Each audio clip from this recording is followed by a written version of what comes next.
Welcome everyone to another amazing episode of the Average Ontario Anglers Fishing Podcast. This is, what is it, the fifth? Fourth? The fifth Q&A. This is the fifth question and answer, which we often call, and I made this up, AOA Q&A, which is totally awesome.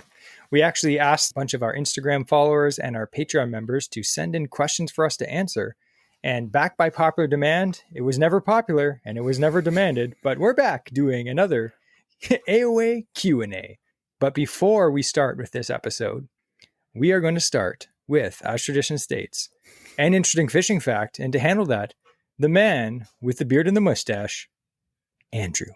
So I'm going to be talking about two different fish. Thankfully, I'm going to prerequisite this by saying neither of these live in Ontario. And that's great. A big thing, don't release fish that you have in tanks. Don't release anything that shouldn't be here. Invasive species can bring risks. At the end of this, think about what if these made it to Canadian freshwater. The first one is the kandiru, also known as the toothpick fish. Does that ring a bell at all? No, not at all. Well, when you find out about it, it will. Oh. So these only grow a few inches long. They have a small head. They're very thin, like a toothpick. And after feeding, they can have like a big distended belly. And they're a parasitic fish. And they live in the Amazon. They have short barbels on their face, and they have short spines on their gill covers that point backwards. And they have been known to swim up the urethra. I know exactly what you're talking about now. We've all heard the horror stories, in school. Everyone's like, did you know about the fish that swims up your urethra? Like, yes, I have. I don't know why I sounded like Hank Hill there, but yes. So reports of this happening has been around since the 1800s, of these fish swimming up unsuspecting urethras since the 1800s. However, the first documented case of successfully removing one from a urethra was in 1997. What? So there's like a huge amount of time where basically just stayed up there forever? No. So what happens is... I don't want to know. This is the fact, man. Forced extraction leads to lacerations, which have been known to cause death by exsanguination, which means severe blood loss. Just yanking on it is not the answer. It has been done and people have died. So tried and true, don't do it. Another popular method was to amputate. Yes. That doesn't even sound like a better option, really. There is another one where they use like medicinal herbs to essentially soften the spines of that fish. And so then its removal is less painful and has less damage during removal. Doesn't eliminate, but less damage. Or nowadays they can do surgery on it. Now, the best thing you can do is just wear tight swim shorts. So if you ever go to the Amazon, pack your banana hammock, your Speedos, all that stuff, and just make sure they're nice, tight. It's for safety, not for looks. So the second fish is called the pearl fish. So these live in salt water. They live in the ocean, which is good because the chances of them coming into our freshwater lakes is very slim. It's a good thing. Now I'm going to kind of go through and narrow the understanding of where they live. So they live in the ocean. They live in mainly tropical waters.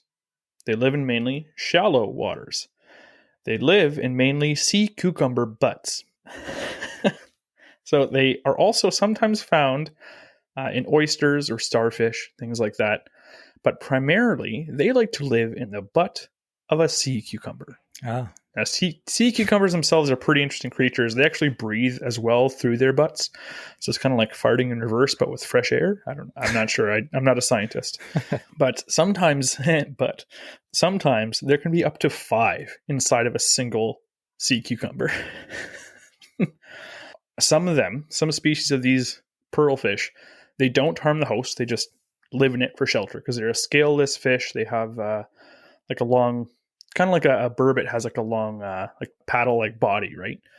So they're similar to that. They're long, slender. So a lot of them don't harm the host, at least physically. They don't harm him. I'm sure, emotionally it's fairly scarring. But some other species of these fish will eat the gonads and other internal organs of the host. So thankfully, there are no reports of pearlfish attacking humans. Thank But keep in mind, food for thought, before the 1800s, there were also no reports of the candiru swimming into a urethra. So take it as it will. Let's just hope those statistics maintain plateaued. You just basically reiterated the fact that I don't like going swimming. Every time Andrew's like, oh, let's go swimming. I'm like, why would I swim if I could fish? The only time I go swimming is if it's really hot. But if I was in those areas, knowing that something could enter my body, I'll just be hot. That's okay. At least here we just have to worry about snapping turtles. It's true. They don't try and enter you. They just try and like snap at you if they get really angry. Yeah, but in both cases, something could be chopped off. So let's be serious. It's equally as dangerous here in Canada as in the Amazon. Not equally, but it's still dangerous both ways. Equally, I'm like, there's a lot of other weird fish in the Amazon. It's true. Jeremy Wade made a career on it. I don't see like Jeremy Wade in Ontario, like, here I am in Ontario, the most dangerous land of fish. It's like, yeah, we have salmon. They have teeth sometimes in the fall. That was, I want to say terrifying, not really interesting. Interestingly terrifying. I'll give you that. That's what I aim for. Yeah. Actually, when I said to Andrew, he's like, yeah, I have an interesting fishing fact prepared. It's pretty much terrifying, or I forget what you said. You said it was disturbing. And I was like, oh, great. Yeah. I'll have to edit that out. Just put a fun one on top of it. It's like, do you want to hear about fish bubbles? Yay. Just kidding. So that was interesting. I'm very disturbed. I like it. Okay. You're welcome. So you may notice if you're watching this on YouTube that I'm wearing a pair of waders. And the joke that I came up with this week is because we're going in depth with these questions. That's right. Jesse put himself through torture to wear uncomfortable waders his entire podcast just to say that one lame joke. Yes, and they're breathable. So they're actually not uncomfortable.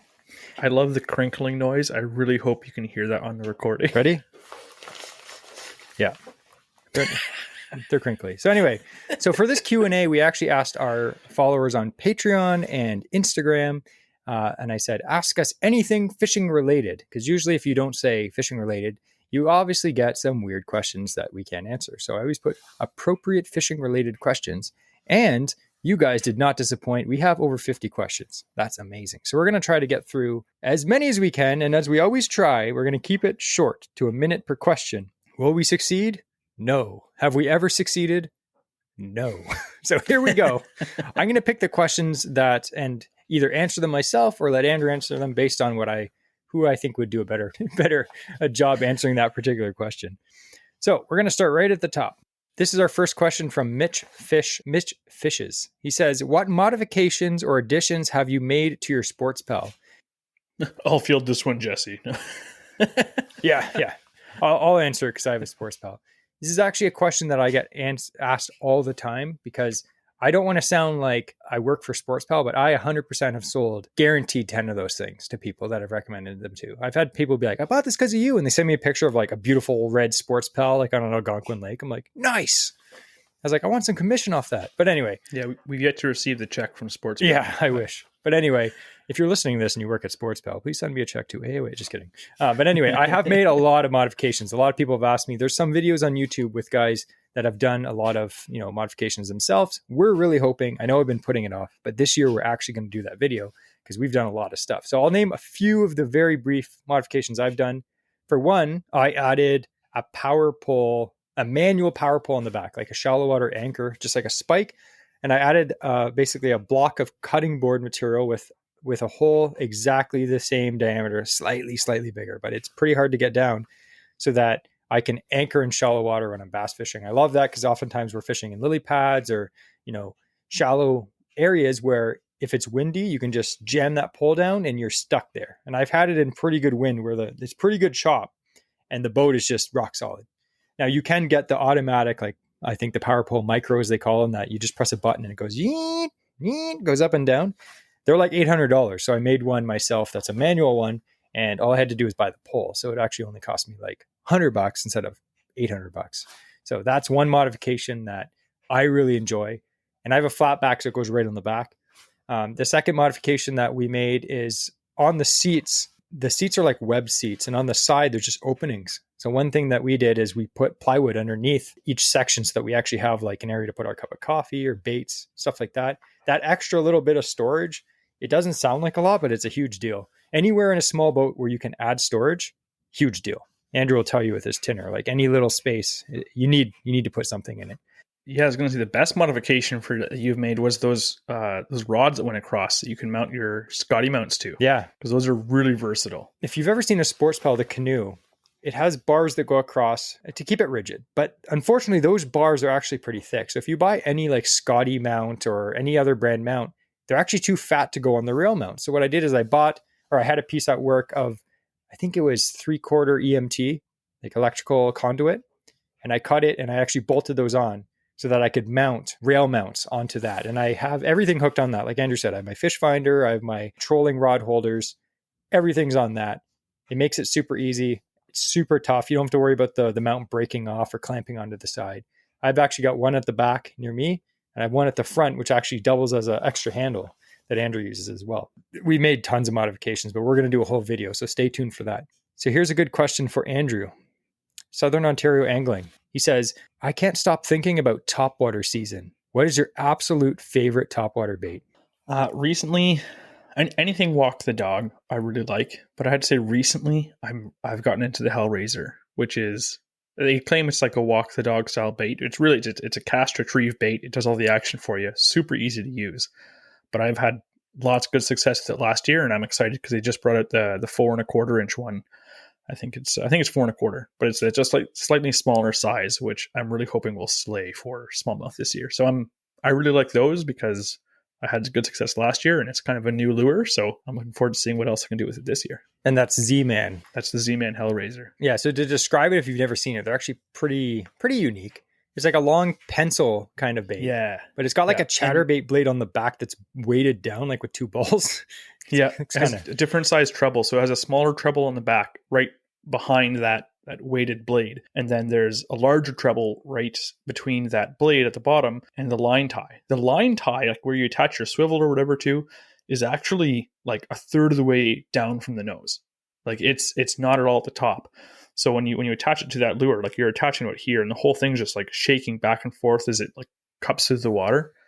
So it's the action, I would say, is similar to like a jitterbug in kind of the bubble trail and stuff that it leaves, except you can fish these things really faster. You can fish them even still fairly slow, like not as slow because they don't float themselves. They have to be retrieved to stay on top of the water. But because they're so heavy, they cast like super accurately. They always cast tail end first because of that heavy weight. It's like you can fire these things longer than, a good jerk bait. Like it's insane. Yeah.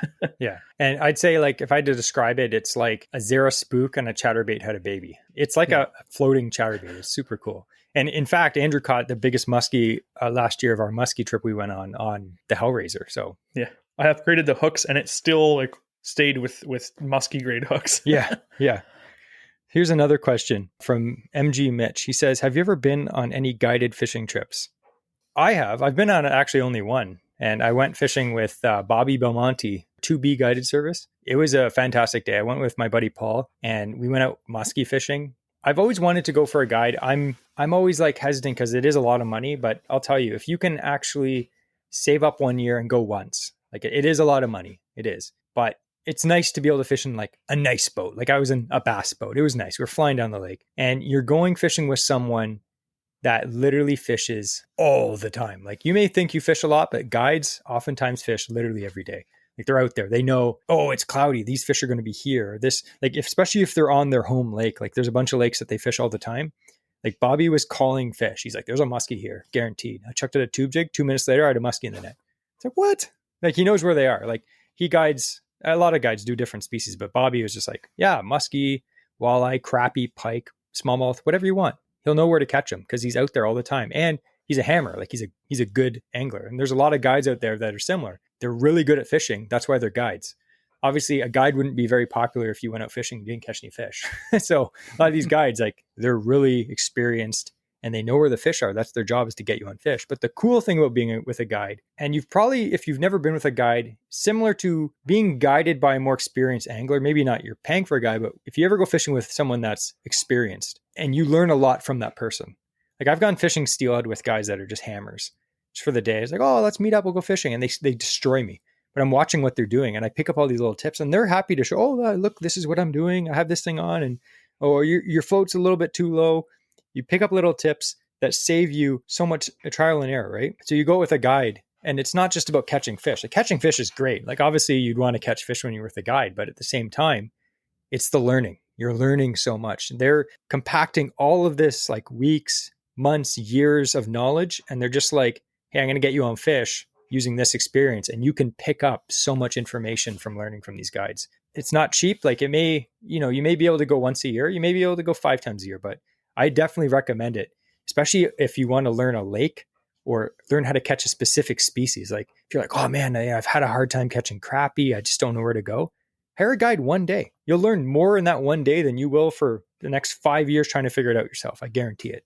Unless you're like a legit hammer and you'll just like, oh, I'll figure it out myself. But I would recommend it for sure. And you know what? It's expensive. Split it with a buddy. A lot of these guys will take 2 of you out. You split it in half. It's not that bad. Yeah, Jesse and I are actually looking forward to doing a guided trip hopefully this year. Yep. Trying to get that working out. But hopefully, I've never been with one yet, but hopefully that'll change in a few months though. Every time I take Andrew fishing, it's a guided trip. And how can we keep learning about finesse techniques from me? It's true. Here's a good question from Jeff. He says, what's a lure either of you have had success with that other people typically don't? That's a good question. Well, oddly enough, I've heard from a few people that chatterbaits, you guys always say chatterbaits work. And then, like, I know it's not majority of people, but I don't understand why some people just can't. Yeah, we do get a lot of people that say they don't catch anything on chatterbaits. And I'm like, how? What are you doing? Like, I've taught literally my 8-year-old or nephew just to, cast this out, reeled in. Boom, 2-pound bass grabs it. Like, I don't get how people can't catch them. Like, I don't know. Maybe it's just that lake, but they're great lures. Hard to beat. I don't know. Like, that's a hard question because we do use a lot of baits, but we tend to stick to baits that are generally popular for a reason, Any other? Like, I fish baits that aren't popular. Yeah. But I don't think I've never heard, it's not like, guys, they never catch on, this spoon or whatever, but I do well with it. If you talk about a spinner, a lot of guys don't use spinners, but I do really well in it. But it doesn't mean that, if more guys fished them, they do well in them too. Yeah. So yeah, I'm not really sure. If I had to choose anything, maybe the Williams wobbler. Like, I do well with that, and I don't see many people use them. Yeah, I think that's a lot of the case with a lot of lures. It's like sometimes, you like the lures that say you grew up fishing with your dad, and your dad had, my dad likes jitterbugs. And then the other guy's like, my dad likes hula poppers. They're better. It's like, they're not better. It's just, it's different. And that's what you like and you have confidence in, and it's nostalgic. So like, people, they choose lures for different reasons. And it's funny how some people think, those lures don't work, or that color doesn't work. And then other people fishing the same lake will be like, that color's my favorite. I catch all my fish on that. So it just goes down to show you that, generally speaking, as long as you're not doing anything crazy, confidence is everything. If you have confidence when you're fishing, you'll catch more fish. Guaranteed. Here's a really good question from Thornburn the Fifth. He says, what is your favorite time to wake up for a day of fishing? 10 o'clock. Is that the best time to wake up for a day of fishing? No. It's my favorite because I didn't have to wake up early. Yeah. I'll tell you that time has changed as I've gotten older. When I was in my 20s, especially my early 20s or teenager, I don't care. I'd get up at 4 a.m. every day. Who cares? Now it's just like, when we go camping, oftentimes, say we go on a 3-day trip, we'll have like, okay, one day we're going to get up at the crack of dawn and we'll go fishing. And then the next day I'm like, let's sleep in and fish. Like, we'll fish after lunch all the way till it's pitch dark outside. And we'll sleep in till like 9 or 10 o'clock. And everyone's like, you're wasting your camping. It's like, dude, this is my vacation. I have to relax. I work every day. Like, every day I want to actually have a nap, So there's something really nice about waking up at the crack of dawn. Like, it's special, like I always remember my dad, we go bass fishing and he'd be like, or trout fishing early in the morning. He'd be like, okay, we got to be there at 5 a.m. So we'd have to wake up at 4 a.m. and drive there, and it's still pitch dark out. And just this, the sky just slowly gets a little bit lighter, and it's like, you can't fish yet because you can't see. And it's exciting. And I know a lot of people love that. I love it too, but I also love sleeping. So I don't know. My favorite time to get up for fishing is if I'm camping or if I'm at the cottage and I'm on the water. I really like waking up before sunrise when it's really foggy on the water. I love casting like topwaters, fishing like a spook or something like that, and just it being completely quiet. Like, all the songbirds aren't out yet. You hear the loon only. Like, it's the only thing that's making noise. You might hear the odd frog or something like that, but it's generally very quiet. And if there's roads nearby, there's not a lot of traffic yet. And, I'll fish the whole time until the sun burns off the fog. Like, to me, that is, I don't get to do that when I'm, have to drive up to the lake, because I rarely get there on time because I have to get up, at 3 o'clock if I've got to drive up there. Yeah. But if I'm on vacation and I'm on the water, that's something that I can do. So that's special for me. So I'd say that's my favorite time. Yeah. Something special about the morning, just especially that mist coming off the water. Oh, And I'm not going to say it's my best productive time, like most productive time, because it's not. Usually for me, that's evening, even some, depending where I am, midday. yeah. Yeah. Like it's so weird. But morning is usually not the most productive for me on a lot of lakes, but it is my favorite. Yeah. And I think too, it depends what you're targeting. Like just to go slightly off topic, like for instance, if I'm going to fish frogs on lily pads in the middle of the summer in like August, that early morning, it's not as good as you think it is. Like those bass, when the water's low, they're roaming around feeding. And when that sun comes up, they all go underneath the lily pads. So they're more concentrated underneath the lily pads. And like I will catch just as many fish, like 1 o'clock in the afternoon than I will if I wake up at like 5 a.m. I find where I fish anyway. So sometimes you just have to decide to either sleep in and take a nap and fish later in the day, or just be crazy and fish the whole day. Nothing wrong with that. If you have a wife and kids, though, that may not work. Here is a cool question from some guy whose name I can't pronounce. He said, what is your favorite way to catch bass? Frogs. Yeah. Frogs are probably the funnest way to catch bass. It's like just fishing lily pads, even like not lily pads, just like skipping frogs under, like overhanging trees and bushes along the shorelines, and it just hits the water. And as soon as it hits the water, it's like, boom, they're on it. Mm-hmm. It's like, oh, I love that. Just like always catches you off guard. I love frogs because a lot of time if I'm going for bass, it's largemouth. But if there's mainly a smallmouth lake, poppers. Like I like walking the dog, but like popper, we can walk the dog too. But again, it's a nice concentrated area that you're targeting. I love catching bass on a popper. Yeah. One of my favorite topwaters ever is like a prop bait. And one of the ones that I've done very well on is the Rapala skidder prop, I think it's called. Mm-hmm. Or no, the long one, the X-Rap prop. It's like a long, almost like a devil's horse, propeller on both, like front and the back. And the way that I found the old timers fish is you just cast it out, you let it hit the water, let all the rings dissipate till it's just sitting there. And they're always like, imagine a fish is staring at it. Because like if there's a fish there, I guarantee it's looking up. As soon as that thing hits the water, it knows its surroundings very well. And then the first, you just pull the rod slightly and it's like the little like propellers just like, and it just spits a little bit of water, just very gentle, like pull it, not even jerk it, and let it sit there. And the second time you pull it and a bass just comes up and boom, just smokes it like that. I think it's just the waiting. And it's like just calm water. And all of a sudden this fish comes out and blows up. It's like, oh my goodness. I love the old wounded spook. It was like the size of a Zara spook or the Spook Junior, but it had a prop on the front and back. Yeah. Another great bait. But if it wasn't a topwater, I think almost every bass angler is going to be like, yeah, topwater. But I love just chucking a one in a chatterbait. Like we said, like I can just go down the bank, either on from shore or in a boat, just go down the bank and just target cast it underneath docks, underneath, overhanging trees, along weed lines. Doesn't matter. Rip it through weeds, along rocks. It doesn't matter. I'll just keep going, do. And when the fish grab it, it's just like they try to kill the thing. It's always just like an arm jarring strike when they hit a chatterbait. It's not like they're just like, they're like, they try to kill it. I honestly think bass don't like chatterbaits. I think they actually hate them. I think that's what happens. They hate them. They try to kill them. I also really like a finesse like I love BFS, but really like natural finesse presentations. And in my mind, it's fooling the fish into thinking it just ate like a regular little morsel of food. Be like, psych, like set the hook on this absolute monster fish. Yeah, psych. Here's a good question from Ted, who is actually the guy who composed and played all the instruments for our intro, which is super awesome. Thanks again for that, Ted. Absolutely. Every time I listen to that, I'm like, sick. But here's his question. He says, have you ever been bitten by a species of fish with teeth? If so, how bad was the damage? My boat still has bloodstains from Jesse. Yeah, I know. Every time we go pike fishing, he's gotten better over the years, but especially in years past, like the cottage tinner, I'm pretty sure those seats have like blood spots on them. Yeah. Because Jesse would insist on unhooking his pike just with his fingers all the time. Which is totally fine, but the pike last minute would shake its head and just... They're like snot rockets. All of them are like 22 inches. Yeah. And they were just like full of energy. Yeah. I've learned... I was young and dumb back then. But yeah, pike... I don't know if necessarily like, has a fish bit me? No. Have I got nicked by their teeth? Yes. Almost every muskie I catch in some capacity. Like say you're like grabbing a muskie and it starts shaking around, guaranteed you're going to cut your hand inside. Guaranteed. Mhm. Like you see all the posts of guys catching muskie and it shows their hand after and it's like all bloody. Yeah, it's going to happen. Are there ways to get around that? Sure. Are we going to do them? No. It's a sign of honor having all that blood on Andrew's boat. But yeah, probably just pike and muskie. Although I did get nipped pretty good by a walleye once.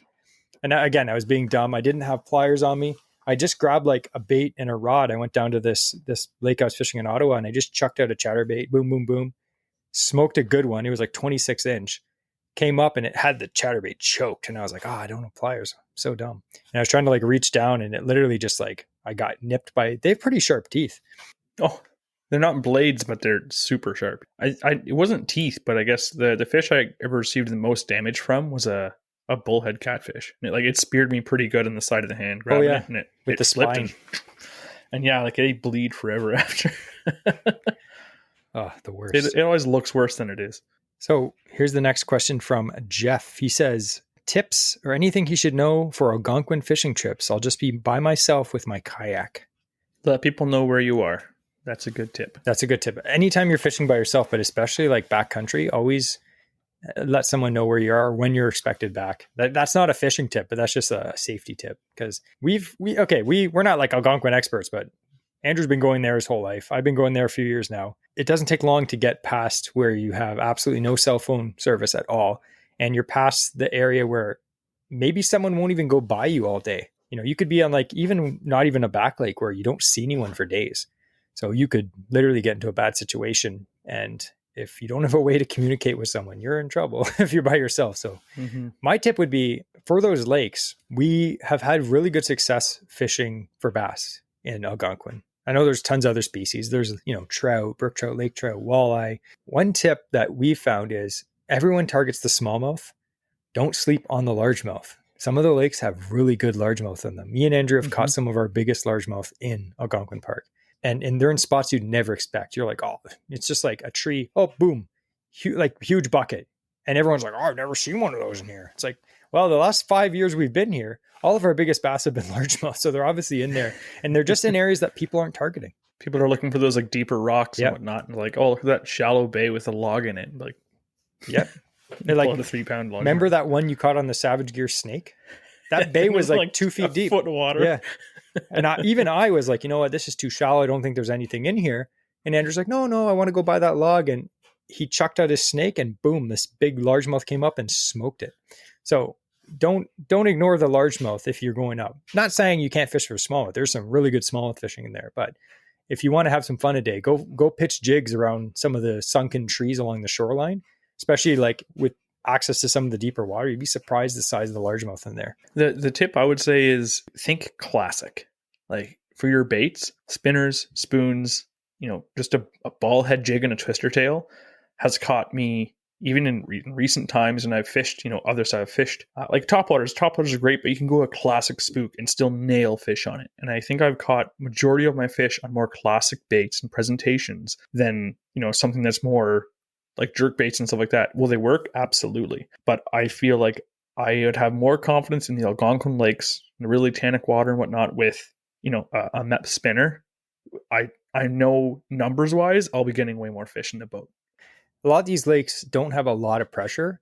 So just keep it simple and have fun. Like Andrew said, a ball head jig, we slay on those up there.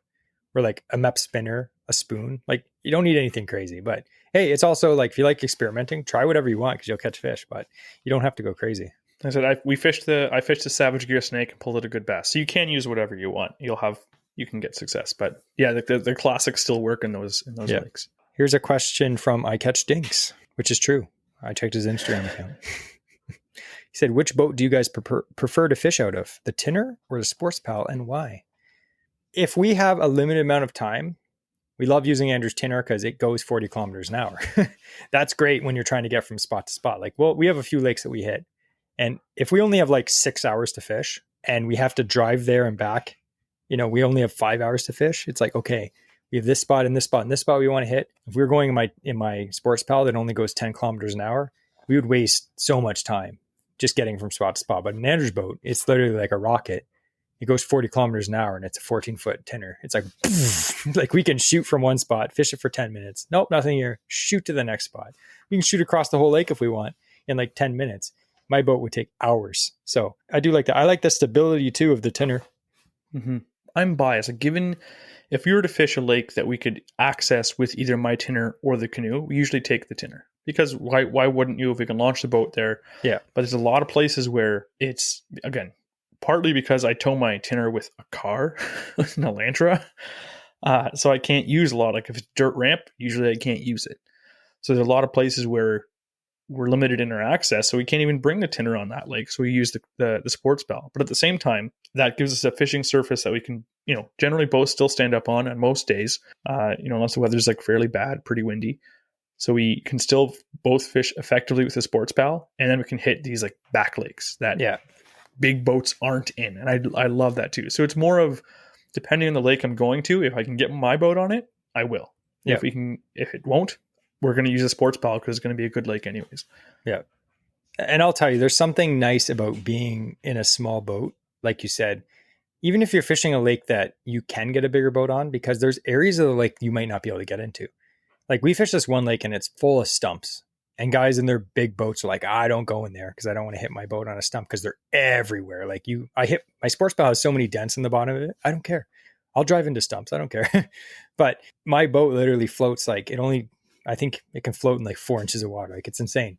So like mine's only a 6-inch draw too, which is sweet. We can literally push anywhere. And the sports pal is so light. I get so many questions about it. It weighs 55 pounds and the motor is a 2.5 horse. So it's not fast, but I picked it because it's light. It weighs 29 pounds.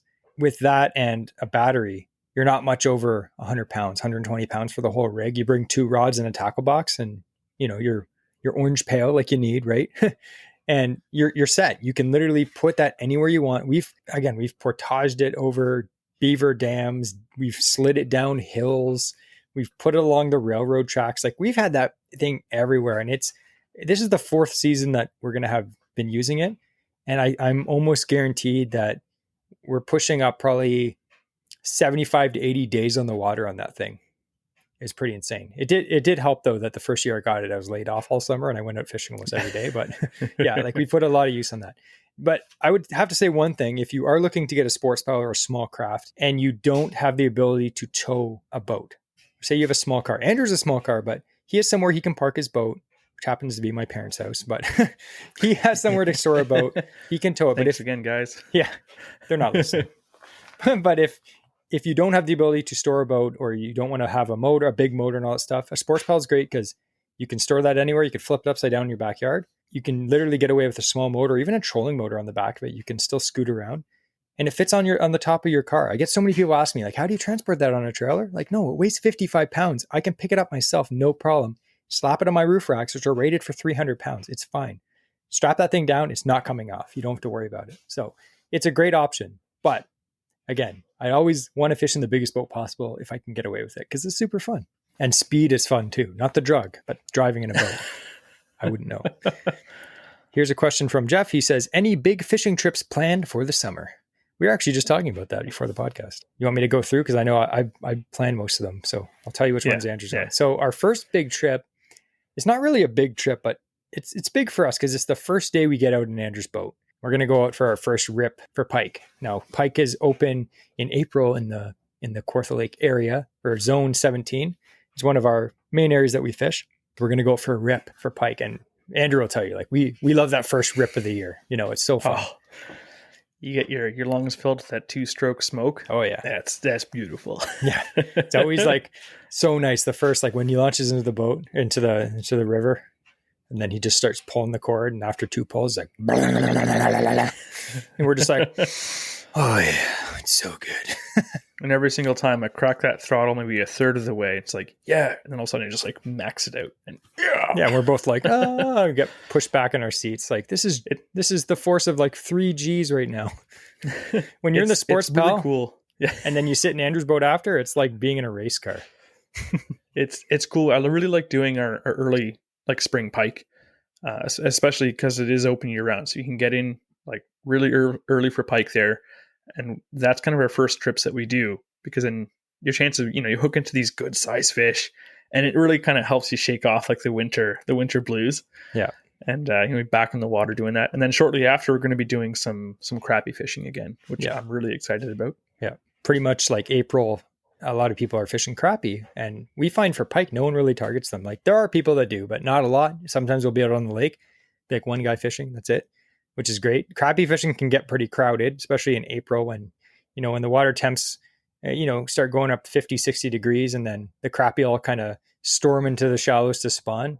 They can get, when the word gets out that they're in those bays, you can see tons of boats out there, but you can still have a good day and catch them. But for us, it's like we go for pike because no one targets them, and you can catch. We've seen some absolute giants, and like so far, like last month, we caught that really nice one. So like, there's opportunities in Ontario, even in the city. Guys down in Toronto catch big ones right from shore, big ones, 40 inches, no problem. Not all the time, but it happens. So like, you can catch big fish from shore, pike in April before the water gets warm and they head back deep. These big females are still hanging around even in April. So definitely check that out.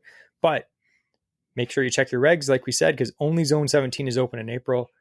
That's the zone I know that's open. There may be other zones open, but a lot of the other zones, pike doesn't open until the second week of May or the first week of May. And that's Ontario. So depending where you live in the States or whatnot, who knows what your local regs are. Yeah. And then after that, we actually have a pretty fun trip planned with a walleye guy. He is an absolute walleye hammer, and he's taking us out in his boat. We're excited about that. We're actually going to film some content with him too, because he's a local hammer. We're really excited about that trip. After that, we actually have a camping trip with paddleheads where we're going walleye fishing as well. We're going on a backcountry walleye trip again. We did it, was it last year? Last year. We did it last year, and man, it was absolutely fantastic. Those guys, definitely check them out on Instagram too. Paddleheads, they do basically they call it adventure fishing, right? So they go into the wilderness, but they fish. So it's more of the extreme of what we try to do. Like we're like, oh yeah, we go backcountry. They're like, yeah, we do that all the time. So definitely check them out. I'll put a link down below in the show notes. You can check out their YouTube channel because we're in one of them, I think. Definitely are. I think he got some pretty cool drone footage of us. Very cool. Yeah. After that, we actually have our regular bass opener trip. Me and Andrew always go out on bass opener and we go camping. This year, we're actually trying a brand new lake we're really excited about. Andrew's done a lot of research about it. It's a lake that we both have a really good feeling about, I think. Like I think there's a giant in there, maybe two. I think so too. Yeah. But Andrew will have front boat advantage, so he'll catch both of them. It's fine. After that, we actually are going to go muskie fishing because muskie season will be open. We don't really have a big trip early in the season for muskie. Usually we wait till like September, October to do a big muskie trip. And then in the summer, Andrew's going up to his cottage for a full week, I think you said. He's going to try to catch the big kahuna. Oh yeah, got to go for that one again. Yeah. And then after that, I actually have a few Algonquin trips that are pretty much in a row around the same time. Andrew's not coming to one of them because he's busy. And then we're actually doing a muskie trip.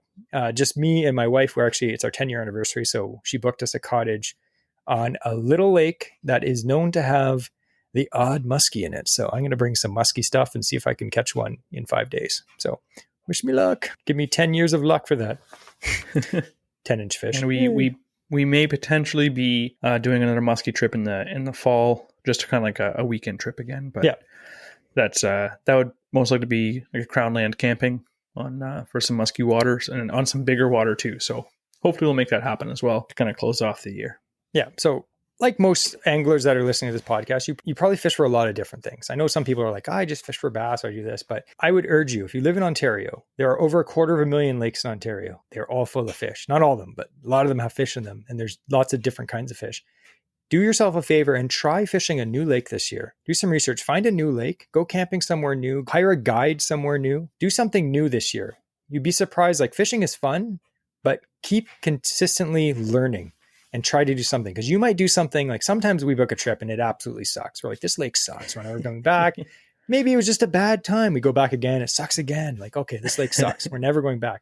But the odd time you'll find a lake and you're like, oh, I can't wait to go back. Me and Andrew are like, we always name our lakes different things. Like, oh, let's go back to Little Okeechobee, Oh, I know, Yep. So we always come up with code names for our lakes so that you guys don't know where they are. But yeah, I'm not going to tell you, but DM me and I won't tell you.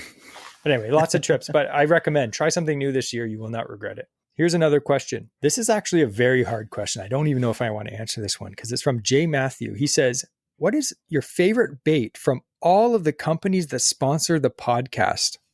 Ooh, I don't want to get into any fights here, but so we've had probably 25 giveaway sponsors over the last 2 years. It's really hard. And I actually had someone comment this on one of our posts. So we were talking about jigs because we did a bunch of jig sponsors back in March, and we had Jacked Up Jigs, we had Choppy Water Bait Company, we had a bunch of other jigs, and I was like, dude, they all make fantastic jigs. Like, you just look at them, there's not a bad one in the bunch. All these guys are knocking it out of the park. All of them. Yeah. If you had to reach into a sack of jigs and not prick yourself and just pull one out, I almost guarantee you wouldn't be like, oh, dang it. Like, they're all beautiful. Like the two that just come to mind instantly for jigs, I'm like, wow, like Choppy Water Bait Co., his jigs, his swim jigs, amazing. And then Jacked Up Jigs, you look at his like bladed jigs and swim jigs, they're like works of art. They're amazing. So like, it's really hard to choose because everyone makes something different. But if I had to, he said, what's your favorite? Favorites are going to be different. But I have to say, one of my favorite things that sometimes, if you listen to this podcast, you'll know when we do a sponsored episode for someone, they'll send us a few baits to show off on the podcast.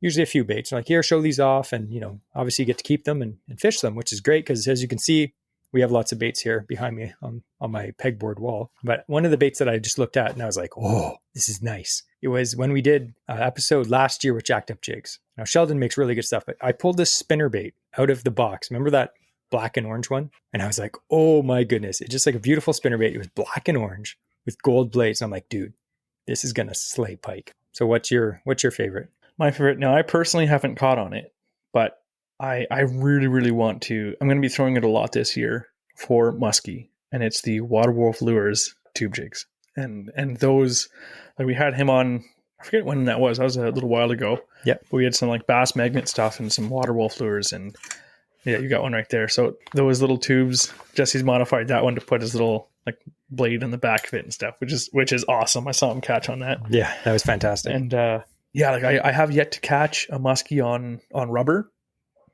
And one of my go-to rubber baits are going to be those tubes this year. So I think, again, I do have confidence with it because every guy I've ever talked to about musky stuff, all of them are like, fish the tubes, fish the tubes, fish the tubes. And the Water Wolf Lures, his tubes are legit. I caught two of my biggest muskie last year on this exact tube. And yeah, I modified the tail. I put a little blade on the back of this tube. And I remember fishing it. We were with our buddy Paul fishing one of these lakes. And I was just like jigging it beside the boat. I was like, Andrew, look at this tail. And it's like fluttering behind the bait. And he's like, oh, that looks sick. 2 minutes later, a muskie just like grabbed it beside the boat. Andrew saw the fish eat it. And I looked down. I was like, oh, I just saw this fish like just clamp down on the tube. And I just like set the hook to the side. But I remember Andrew was like freaking out because he thought I was going to set the hook and pull it out of the thing's mouth. Because I just reacted, but thankfully the thing had two hooks in them. So, because like the thing came up from the bottom left, and Jesse just like sets the hook real hard to the right. Like, I'm like, you're just gonna pull it out of his face, set it back into the fish. It's just my rod positioning was very weird. Yeah, I was like, it was that hook set or nothing. And thankfully, those hooks that come on the Water Wolf Lures are super sharp, so it's pretty good. I actually found that spinner bait from Jacked Up Jigs. That is an absolute gorgeous spinner bait. We're very picky with the brands that we deal with. And most of them are small shops, which we love supporting. They all make great stuff. Super nice stuff. Like, we wouldn't literally sponsor a company that makes trash. We're like, hey guys, check out this trash. No, they all make good stuff. We're very picky. So we got a few more questions here. Oh, another one about topwater. Man, everyone's thinking about topwater. Must be the snow outside. What's your favorite topwater lure? Mine, hands down, is the Whopper Plopper. So Andrew told you his favorite topwater lure. I'd have to say if I could only have one topwater lure, that's hard. But I'm a huge fan of the Whopper Plopper as well. And I wasn't for a long time because it was just like, it seemed too cliche. Like everyone, oh, Whopper Plopper, like it just seemed like an idiot bait. Bought a bunch of them. I've caught almost everything on those things. I've caught muskie on them, bass, smallmouth, largemouth. It doesn't matter. Like anything smashes a Whopper Plopper. But I think for the most exciting lure, like I said, that one with the props, anything slow, but I really love fishing a popper, like Andrew said. Like, I love a walking popper, a popper that can be walked back and forth. I love just like, target casting around logs or docks and just letting it sit there and just popping it side to side, and his bass comes up and blows up on it. Love that. Super fun. So here is a question from Matthew. He says, from one small boat guy to another, do you find yourself sacrificing gear and equipment so you're not over max weight? Not really. Like, the amount of stuff you need to bring to be over your max weight in a boat, it's pretty intense. It's a lot. Like, I know my tinner can hold, I think it's like 550 pounds or something like that normally, which again is a fair bit of weight. Like if if I'm fishing and I have more than like 20, my tackle box as full as it is weighs maybe 20 pounds, and then my combos I have with me are like 20 pounds. Well, let's say I have like 6 combos with me. It's well under 20 pounds. So for under 40 pounds, it's not a whole lot of weight, and there's not much else that goes in the boat when I'm fishing. We go, even in the sports pal, we have like those guys hunt moose at a sports pal. My sports pal has an 800-pound capacity. Yeah. And sorry, 550 is after like I'm in the boat and the motor and all that stuff too on the tank. Yeah. So even in my boat, 800 total. But like both of us, let's just say that's 400 pounds plus the battery and the motor. That's an extra 100. Unless you're bringing hundreds of pounds of gear, you should be fine. Like I know in some kayaks, the weight limits aren't as generous. So like there's lots of kayaks where it's like, oh, you only get 300 pounds after you're in it. And if you have a battery and a trolling motor, it can add up pretty quickly. But for us, generally, because we both have slightly more capable boats, it hasn't been an issue for us. Even in my canoe, though, like when we did that, it's a portaging canoe, and we had that thing loaded. But that thing is designed to run like really low in the water, too. They can take a lot of weight, like a surprising amount of weight. And the gunnels, they're maybe only 3 inches above, 4 inches above the water. But, you paddle out to your site carefully, you unload it, and then you're good for the rest of the trip. So you have your trip out, maybe camping, loaded up for, 5 nights or something like that. Yeah, your boat's going to be pretty full, but you don't have a choice. And you do things safely, make sure it's packed, heavy stuff in the bottom and stuff like that. Like on a day trip or the day-to-day, once you're there on site, I'm never at risk for overloading my boat. Yeah, like we've gone camping a few times where my sports pal is like literally strapped stuff in with bungees. Like so cargo netting over top. Yeah, and it was fine. It was totally fine. And we've been in some pretty sketchy waves too. So here's a question from Neil. He says, what are your opinions on rod sleeves? Do they actually do anything? Yes and no. So if you're thinking of this, they always say like, oh, it's rod protection. They're not going to stop your rod from snapping in a car door. They're not going to do that. Are you speaking from experience, Jesse? I am. I broke 2 rods. I actually broke a rod in a rod sleeve as I put it in, which was great. The main thing that is good about them prevent tangles. Yeah, tangles. Especially if you are someone that rigs up your rods before you go fishing so that you can just, get to the lake and pull them out. It's also cool when you get to pull it off. Like, shing, it's like pulling out a sword. But we actually keep our rods in the car. And Andrew has a hatchback. I have a sedan. Not a lot of space. So what we do is we get all of our rods, the reels on them and everything. The line, the lures, usually we don't leave the lures on so they don't like stab my, my headrest and stuff like that. But everything's rigged up. And we put the rod socks on the rods, and then we basically have these like straps that we strap all the rods together. And then we have these bungees that suspend off the back of the seat so that they just kind of like go between me and Andrew's head as we're driving. And then when you get to the spot, they just all come apart. No tangles whatsoever. The rods aren't smacking against each other when they're driving, because that can cause damage too. And an annoying vibration the entire drive up. So I would recommend, it isn't the best protection ever for a rod, for transporter stuff, but it is, I definitely recommend them for just tangles and minor damages and scratches and stuff like that. Here's a one for Andrew. Jamie says, where do you source your leader making materials? I'll often go to, depending what it is. So sometimes I can find some really good like fluorocarbon on sale at some of the tackle shops. They may have this, heavy duty leader stuff. You can use that. I know I was fortunate enough to get some like really good stuff like on sale. And so that's what I've been using my leaders. You get one big spool, it lasts you a long time. I did a lot of testing, some cheap products like in bulk, and I had a lot of issues with them of, things just coming apart. And I wanted to make sure, especially these leaders, making them, especially for a musky leader, you finally hook into a musky. I don't want my snap to just disintegrate or crack or like they literally, some of them are breaking when we were trying to put baits on and off. So I'm like, okay, I'm never using those again. So nowadays I usually just buy my materials. Most of them, some I will get online because I found a couple good sources. Just, even Amazon, you can get the right source. Just look at the store it's coming from, make sure it's legit and not, some hole in the wall kind of thing.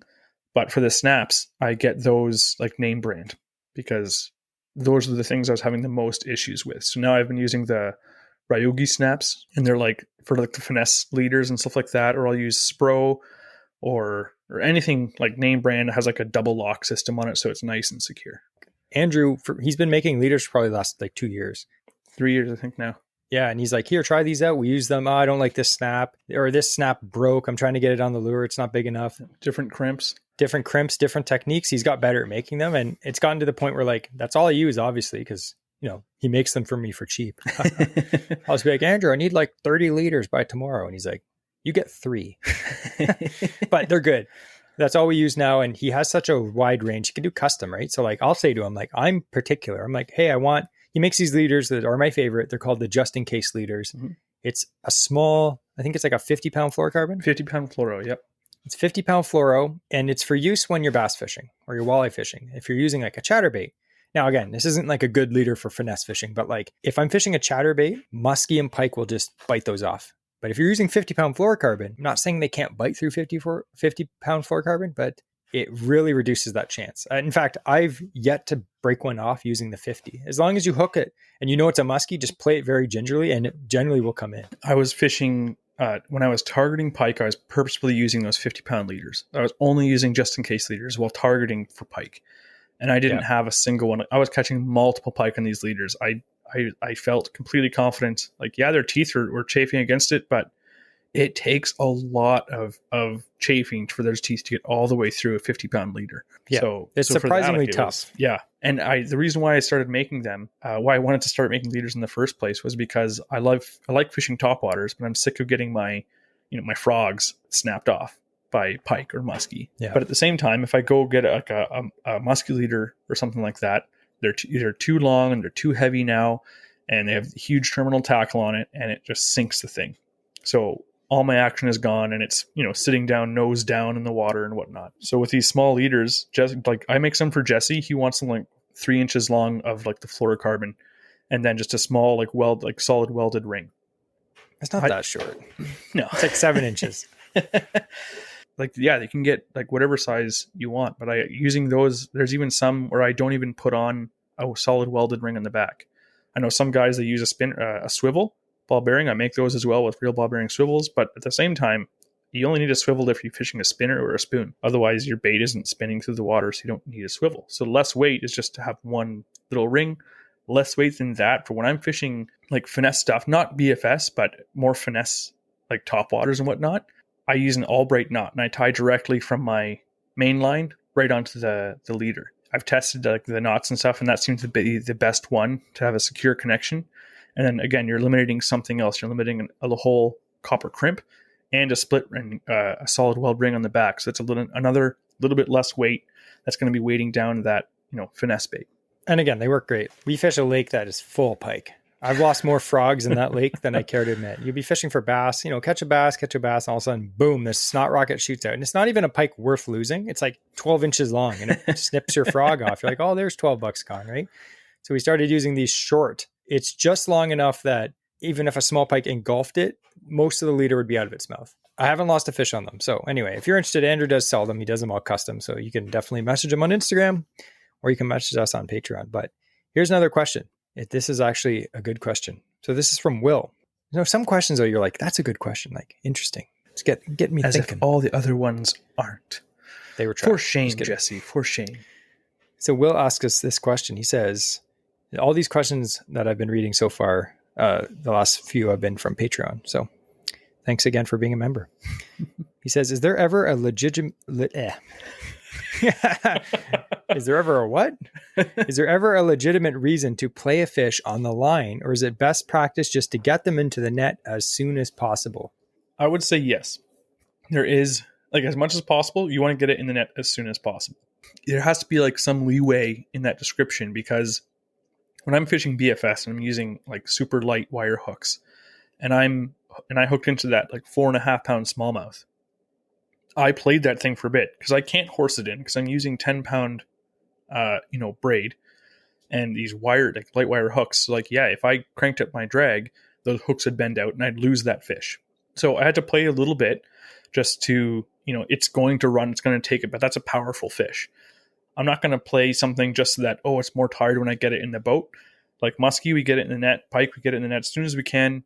We'll leave it in the water on the side. We'll unhook it. It stays in the net. It's still in the water. It's fine if it's moving around and whatnot. If you can bring it up out of the water and it's hanging in the net, starts thrashing, that's when it starts tearing its fins and whatnot. If it stays submerged in the water, though, it usually thrashes around less, and it's not damaging to the fish to do so either. But yeah, mainly it's if you don't want to bend your hook out, you got to play that fish a bit. So I think it has to do mostly with what you're fishing for. Because like obviously you said muskie, you want to hook those things and get them in the net as soon as possible. Like they're big, tough fish, but they can't handle an extended fight. Oftentimes you'll see them dead floating upside down in the summer because it was too hot. Guys were catching them or fighting them too long. Sometimes on bass tackle, not their fault. You hook whatever you hook, right? And then the fish will swim away, but they end up dying because they can't handle that, especially with the low oxygen. So it generally is better to fight. That's why everyone's like, oh, I use heavy muskie gear. The muskie in here aren't that big. It's like, because I don't want to fight them to death. It's an ethical thing. You hook a muskie.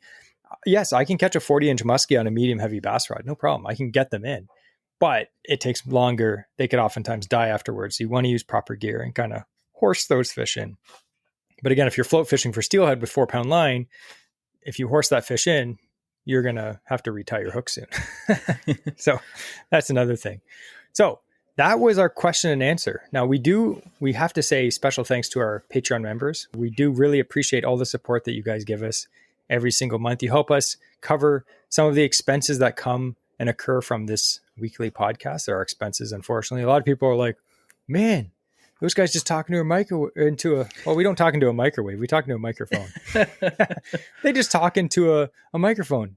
That's pretty easy. It doesn't cost them any money. There are expenses, obviously. So we do appreciate all you guys and girls who donate a few bucks a month. We would also like to thank everyone who's recently written us a review. We really appreciate it. If you haven't written us a review yet, we would really, really appreciate you do so because it helps us actually rank better in the podcast charts. It's great that you're listening to this episode because that helps us as well. But if you want to be super awesome and the best person ever, said Andrew, if you leave us a review, especially on Apple, because you can type out a review, or on Spotify, you can give us a star rating. It really helps us rank higher, which helps us get better sponsors. Not that our regular sponsors aren't the best anyway, but it helps us get bigger sponsors so that you guys can win way cooler prizes. So we do appreciate that. And now we have, to end this episode, as usual, the quote of the week. And to handle that, the man with the mustache, Andrew. I always forget about these. I know it's coming every week, and I can't. Spot. I got an idea. I'll start off, and you have to finish the quote. Okay. Make sure it rhymes. I'm not the best rhymer. That's why I'm making him do the rhyming at the end. If your lure's in a pike's mouth. What do you rhyme with mouth? Make sure you catch him on the mouse.